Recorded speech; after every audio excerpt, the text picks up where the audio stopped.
Please welcome Mike Butcher.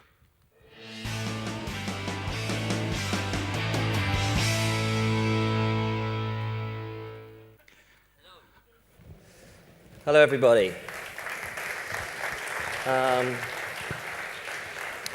Have a seat. Guys, we've got 4 here. Right. See, I don't do this standing up thing. I like to sit down. Sorry. I'm going to hang out over here. So, do you mind just moving back slightly? Okay. Doesn't matter.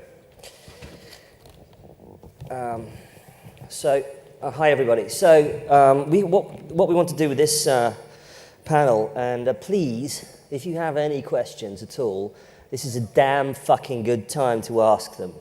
These are investors. They know what they're looking for, okay? And they can give you straight answers. And if they can't give you a straight answer, I'll make sure they give you a straight fucking answer, okay? Now, here we go. I'll tell you what, introduce yourselves. Go, Fadi, go. So my name is FADI BISHARA. I'm the founder of BlackBox VC. We're an accelerator in Silicon Valley. We focus on non-US startups, and we help them with connections with investments. We do some small investments, and we connect them with the ecosystem and the investment community in Silicon Valley, as well as partners and experts. My name is ROBERTO. I'm a partner at Balderton Capital. We are one of the largest European VCs. We invested in companies such as MySQL, Bibo, Betfair, LoveFilm, and a couple of one very successful investment done together with FAUSTO here in Italy called UX.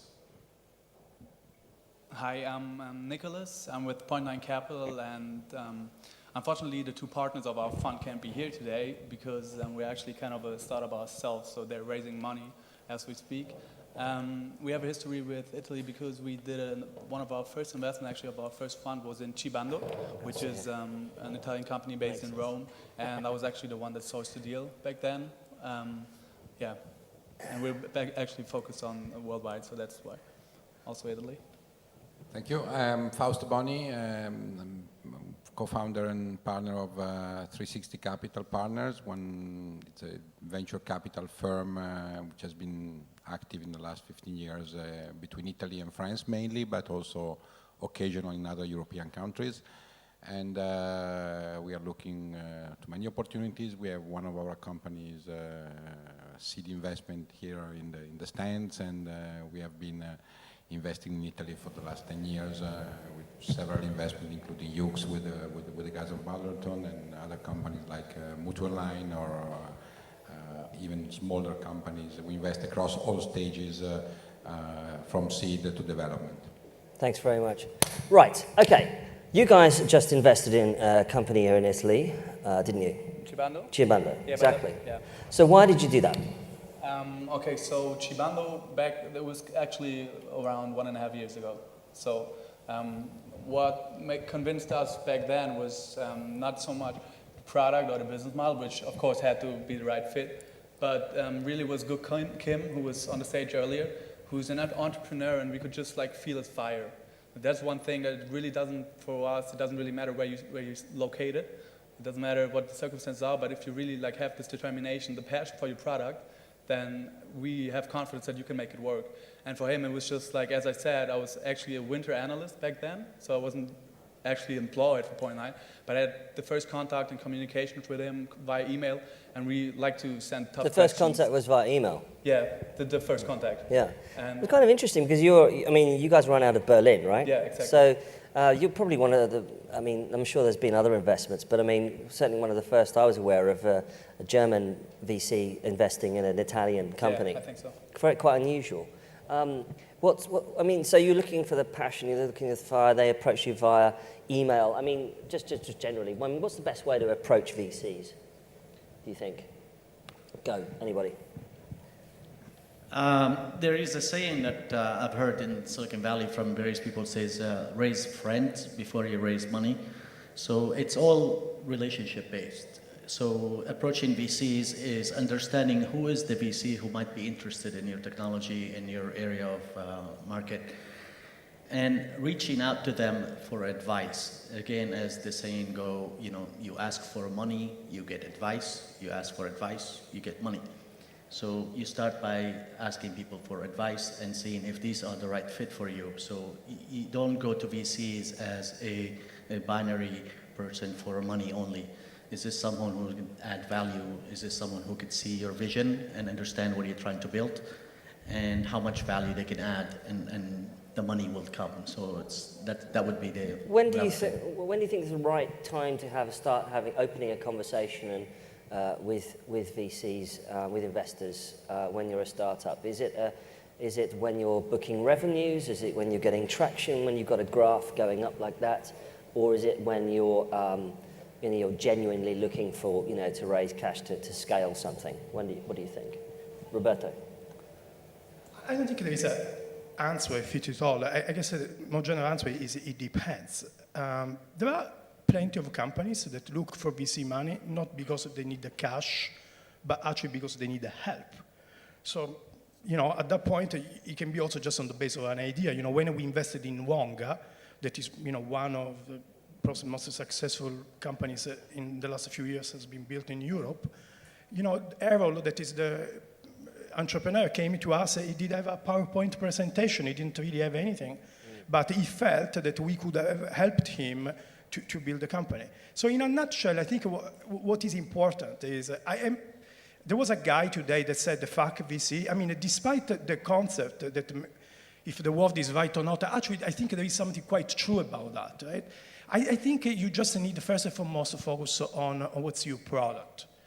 And then, things happen a little bit more gradually, and just pick and choose the help. And there is a mistake that people think that VCs select entrepreneurs. Actually, the most important thing is for entrepreneurs to select VCs. And it's all about what a bit you were trying to say, that I think is called the fit. Just find the right fit when you need it. Right, exactly. Thank you. Talking about the state of VC right now in Europe, we seem to be going through a structural change where you've had big funds. I mean, basically a lot of them are like Balderton, Axel, Index, maybe Wellington, running out of London, roaming around Europe.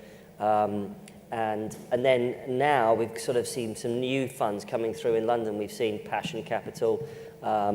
We've seen Point 9 Capital come out of Berlin, for instance. What's going on here? What can you unpack what's going on in terms of these smaller funds? Do you think do they pose a threat to the bigger VC houses, or do they propose new partners, people who can take lead on seed investments? Well, I would say we have a regional focus, meaning that we invest predominantly in France and Italy. Our total capital under management is nearly 300 million, so each fund is on a 100 million size. I think what we see from we are favorable to every kind of actor that looks into this market, whether this is an early stage German fund or a late stage European, pan-European fund. It doesn't matter. We tend to see that going to new market for international fund is fairly difficult anyway, because you might like project and initiative, but if you don't have a critical mass of initiative in one given country, if it's not a very late stage project or company, it's very tough to make the jump from the step from, let's say, liking something and actually investing. I'm pleased that Point 9 did that in the seed stage here in Italy, because you need to get started in order to do a first one, and then if you do a first one, you might do a second or third one. And as far as we are concerned, the number of players active in the Italian market is so small that we actually don't feel any problem at all in having more international funds. Do you think, Roberto, from your perspective in London, do you think that you're going to see there gradually more cooperation between European and regional VCs and London or US? I would hope so. I just think that, VCs, I give you a surprise, as all the businesses are becoming more global. So the truth is you're going to see investments, a different type of investments happening all over. I think what is good about Europe is we are starting building the ecosystem. So more people that are in this ecosystem, the better it is. And I give you an example just to be very pragmatic about that. We have a $2 billion under management. So you say, well, do you guys do small investments? And we actually do. We did just one very recently here in Italy with the guys at Edge Farm for a seed company, which there was not even, in the meaning when we invested, there was not even a product there. This is an iPhone application called Garage. Would I have done it without an Italian partner? Probably not. So that's a great example of the different roles for everybody. What about linking, say, Italy to the Valley? Let's talk about linking Europe to the Valley.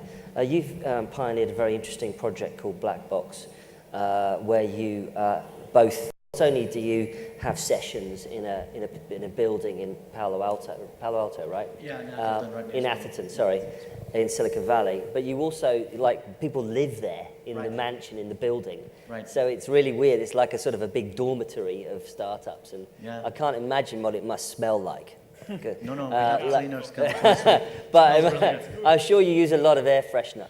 But I mean, do you think, one of the interesting things to me, certainly as an observer of European startups, is a lot of the time, I think early on, a few years ago, this happened to the Brits as well, is they would go to Silicon Valley, dum, dum, dum, dum, the Brits are here, and you'd wear it on your sleeve, big Union Jack. And of course that didn't work at all. Completely fell on its face. And in actual fact, a lot of the smartest European startups are the ones who put boots on the ground, hire local people, but they keep a lot of most of their company where they're from, whether it be London, Rome, Milan, Berlin, wherever. Yeah, that is exactly the strategy and the goal and how we see the black box. What we focus and function as a location for soft landing and launching from Silicon Valley, but we definitely do not recommend that you move to Silicon Valley. We recommend that you establish a co-presence in Silicon Valley. So, the fact is, the best practices of building startups has been in Silicon Valley. So we have a lot of knowledge, there's great ecosystem, there's a lot of people who are supportive. So there's a lot for a European or non-Silicon Valley-based entrepreneur to learn and gain from Silicon Valley. So we want to provide that link, but we also know that Silicon Valley has its own problems, and it's a big bubble in its own, and it's very expensive, and it's very competitive. So it's much better to leverage the talent that you have in the home country, in Germany and in Latvia and wherever you're at. And like you're saying earlier, it's a global economy. So you're launching product and it could take off anywhere all around the world. So it's good to have a global team building it also. So we just want the Silicon Valley to be an anchor for those startups to come back and forth. And we do have a magical Kool-Aid that when entrepreneur drinks, they create magical and big things. Well, so, I guess that, obviously there's a sort of an atmosphere there, and everybody's, you walk into somebody on the street and they're doing a startup. There's a lot of support, There's a lot of atmosphere. Now, and look, we're not going to recreate that. I don't want to kind of get into that kind of boring old argument. How do we create Silicon Valley in Europe? Blah blah blah. What we want to do is make this shit happen here. Make this this community bond and create stuff. What are some of the things, one of the criticisms I often hear about European VCs is that they don't make fast decisions. And how can we make faster decisions about these kinds of things? I think the challenge, Mike, is a lot of the investors in Silicon Valley, and I hate to keep repeating this word Silicon Valley, but I think that what made it is a lot of these investors were geeks and they were technologists. They're product entrepreneurs. people. Yeah. So they could identify an idea quickly, and if they understand the domain, and they're willing to jump on it quickly. The approach in Europe has been all the investment community, the majority of it is bankers, and they're looking at it from business numbers. And I think that slows things down. The other key element to it is the bottom-up thing, which is European companies don't share equity as frequently and commonly as Silicon Valley companies do. So it's the with share their employees. options. So it's the share options. So you have an employee who was employee number 50 at Facebook who may have gotten half a point or a quarter point, which is $20, $30 million now. This, you know, you don't have to be at a Facebook to have a 20, 30 million, but if you have $200,000 that you netted out of an exit, that gives you a step back where you don't need the VCs. You have some runway to create your own startups and launch it. So I think that's one key piece is adapting the mentality of ownership amongst all employees. So no matter how small the win is, it allows for this employee to kind of pursue their passion and do something that they love. Roberto, you wanted to say something? No, I mean, I was never called a banker in my life, so I guess I get that. I actually do think there is a part of that's true, but you know, I give you an example. When we started Balderton as Benchmark Europe, none of us actually, with the exception of one person who comes from banking, all of us have been creating businesses in our life, right? That I think there is something important about that.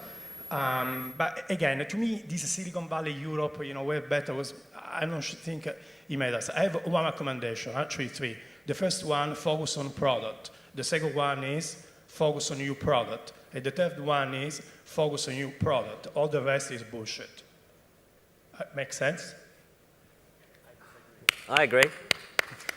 I say focus on your customer, and focus on your customer, and focus on your customer. Oh, okay. You know, Steve Jobs would say we will not have an iPod. Steve Jobs didn't focus. If Steve Jobs had hang on to that. If Steve Jobs had focused on the customer, then probably wouldn't ended up of the iPhone. We ended up with a strange device, which looks like in strange many shapes. You know, this is an important thing, right? Because it's obviously one of the big debate, but in some areas, in consumer internet, nobody had a need of Twitter. You know, there was no such a need. But there was a need of self-expression that these guys figured out that could have been done in a very limited number of characters. So I'm not disagreeing that the product is not the most important, but I think the best product comes, I mean, Steve Jobs didn't give a shit about customers. He understood customers probably, and he didn't ask what customer wanted, and he built much better product. But this comes from having this feedback loop and talking and getting back that meaning. So let's talk about product then. What sort of things are you guys seeing that is important to you right now? Like, a lot of people have made a lot of the investors right now have made their investments, they've made their bets in social, for instance, and that happened like a couple of years ago. What are you seeing now? What are you most interested in now? You've been interested in cloud startups, mobile, enterprise, B2B, SME disruption. What's sort of lighting your fire right now? What about Point Capital? For Point 9, I think. Point 9. Yeah, Point 9. It's really a lot of SaaS stuff. I think in Europe in general. SaaS. Like SaaS, yeah. The SaaS stuff, all this for small and medium enterprises, is really still neglected a lot. I think that's why unconsciously, like I think over 75% of our portfolio is in SaaS companies, and we didn't do it by choice. We didn't decide to focus on them. It was just that the potential and the opportunities were just right in this area. Interesting. Yeah. How about you? I would say that I wouldn't give any single investment theme today. It's really very opportunistic in the field that we sort of cover or understand.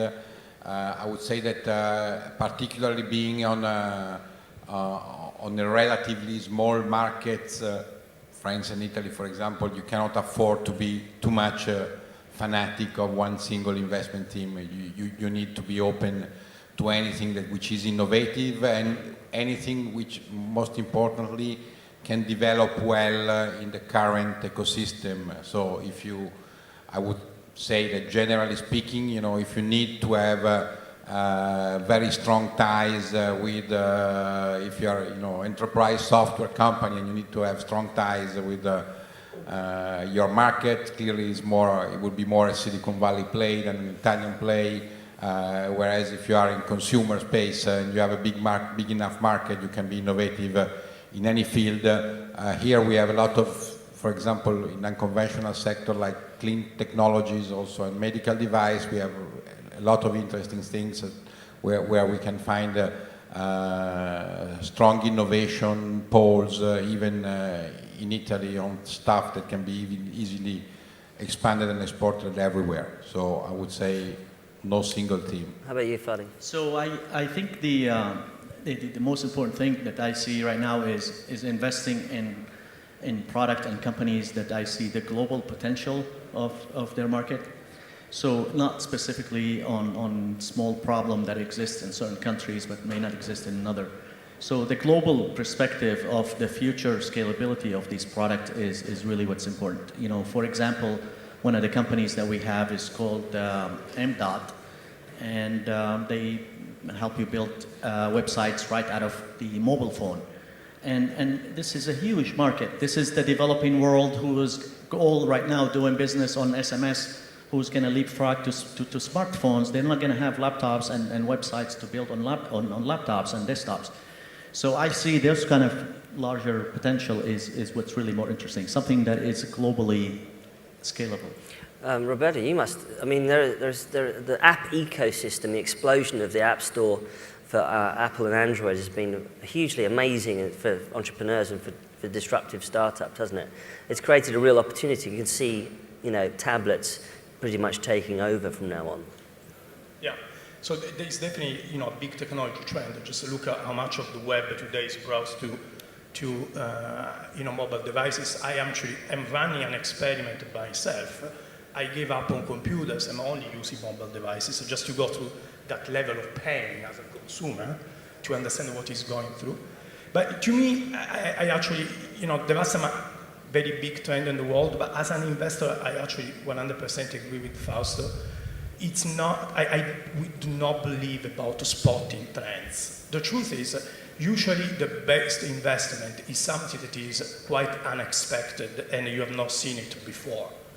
Right? That is the important thing. So I guess if I can give a message to the guys around here about, you know, what will make a great investment. For us, independently, that's a good point. Independently, if we invest $100,000 of $10 million, we do need to see, at the moment in which we put this money into the company, an opportunity, a journey that can take the company to a multi-hundred-million-dollar path. It doesn't need to happen tomorrow, but from a vision standpoint, we need to understand that that is possible. Now, if the company needs 80K, we'll give 80K if that is what the company needs at that stage. Right. But, you know, we really need to see that. This is reflected by another point that I want to make. You know, many venture firms use seed investments as a way out to buy optionality, and everybody around this table should be very careful about that. We don't do that, right? When you say and buy optionality, they what do you mean? basically put 100K because they think if it works, they put $5 million. In the meanwhile, I forget about the last name of the entrepreneur, and I make sure it doesn't disturb me too much. Right. Right? Yeah. So they just put in a little bit of money and then they forget about them. Right. We actually, you know, look the opposite, in the meaning that actually what we realize is actually the opposite. The company which we deploy less capital, look what, they actually need more help. Yeah, yeah. So it's a different approach. We don't make any difference if we invest 100K or $10 million. But the opposite argument of that is that this spray and pray approach. I mean, you know, you put in lots and lots of small amounts of money, and then try. You know, that doesn't scale though, does it? I mean, you have to double down on the entrepreneur that you believe in, right? Yeah. I would say even the spray and pray is an investment strategy. The important thing is that, in my opinion, that there are not too long time elapsing from the seed investment to a large-scale deployment, because if there is one worrying trend today that I see is too many companies raising seed fund, and instead of using the seed fund to rapidly prove what they meant to prove and rapidly scaling up the business and raising a lot of capital, they tend to try to survive with the little capital that they have, which leads them to go nowhere, because basically, you know, either you build a company to make it big, and this is probably the single problem that I see here, is that people tend to be a bit modest in their ambition. So, and that's the reason for which we turned down most of the plan. we think in today's world you either make it big or you don't go anywhere, because even the regional plays, in Italy, for example, we clearly are, a secondary market for any kind of buyer. If you are, you have other 10 markets where an international company may do acquisition before coming here. So either you have something which can grow fast and in a multi-country approach, or if you are a small Italian company, you don't even have the domestic buyers anymore that buys a small play. So you get stuck with investment forever, and you only open up the way to other people who might do the same thing with more resources. So it's key not to think too small. We've got some time left for questions if anybody has any questions. And we're still live streaming on TechCrunch, by the way, so it's your chance to get famous if you want. If you can shout it out, we tried to get some mics around here, but if you want to shout out your question, go for it, sir. Say who you are, where you're from. What's your question?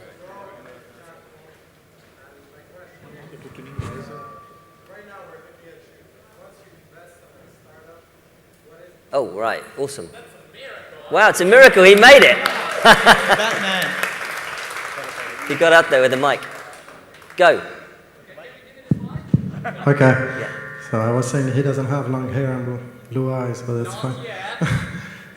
So I was asking, once you decide to invest in a company, or you accelerate a company, or you bring a company from a point A to a point B with some capital, what is exactly the kind of organization you put and the kind of support you give to this company in terms of advising and following the money you've put into the company? Because today we will look at you, but I'm pretty sure that if you put $1 million, it's not... In 10 companies, you can't follow all the 10 companies at the same time. So I just want to understand what... Yeah, just some quick answers from the guys. Go ahead. Yeah, so the number one job Thanks, Marco. that I have is remove noise out of the founder's way. I don't have a method or a cookie cutter process of what to do. I expect the founder to be the smartest one in this domain, and I trust these entrepreneurs to know really what's best for them. What I help them with is, after I choose to accelerate them or invest money in them, is to remove noise, is the issues that they're non-core to developing the company is the ones that I want to help them resolve and help them focus on their key competency and core competencies and issues that they want to solve. Roberto? I mean, it really depends on what the company, what's the stage, from helping to hire to help, to build, to think about the pricing relationships, maybe moving to the US. I don't know. I do actually have a question for everybody. Can everybody tell me who is looking for money now? 1, 2, 3, 4, 5, 6, 7, 8, 9, 10, 11, 12, 13, 14, 15, maybe 20% or something like that. I don't know. Just one point I want to make. It's a social experiment that I run into this event. Yeah, no, you might fair not be aware of it. So but they might be looking for seed money or Series A. Or one big thing that I try to do is, the world of venture. You are a cool VC usually in the past if you were unreachable. You give a UPA phone number, you don't answer to email, you disappear. The more you disappear, the more cool you are. And one thing I've done a big effort about, even Balderton has been always to do exactly the opposite, right? So Bonanzinga, at Twitter, at Facebook, LinkedIn, or whatever, as a way to connect to people, not just to give money, but to help. I post a message on some of the key Facebook groups, in Italian, say, I am here, give me time, come to see me if you want to pitch for the whole day. And I got about 15 answers to that. And I asked them, can you also send me an executive summary? And I think I got 7. The other 7, the 8, didn't even want to make the effort to write an executive summary. I did the same experiment in Berlin because I was there yesterday. I had 1 hour free for breakfast. And I sent the message saying, I have this 1 hour free, can somebody say? And I got something like 30 different people contacting me, of which 25 with an executive summary. What the fuck are you guys doing?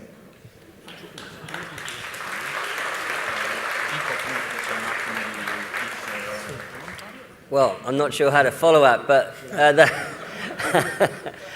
well, I mean, you know, I think the interesting thing is, certainly from my perspective, I want to see entrepreneurs in Europe do really well, because if you guys do really badly, I've got nothing to write about, okay? Apart from anything else. But I think it's really important when you pitch, you know, get that, you know, when someone says blah, blah, blah, blah, I'm like, great, here's my email, send me the press release, send me what you're doing, tell me all about it, let's go. And let's make it happen. How many people here want to be modest and small about their next thing? Do you want to do that? You want to do the small thing? No? Who says no? Can't hear you. Well, we're kind of, did you want to ask a question? Yeah. Yes. He was the first one to ask. We're going to get you a mic. Hi, Carlo De Marquis.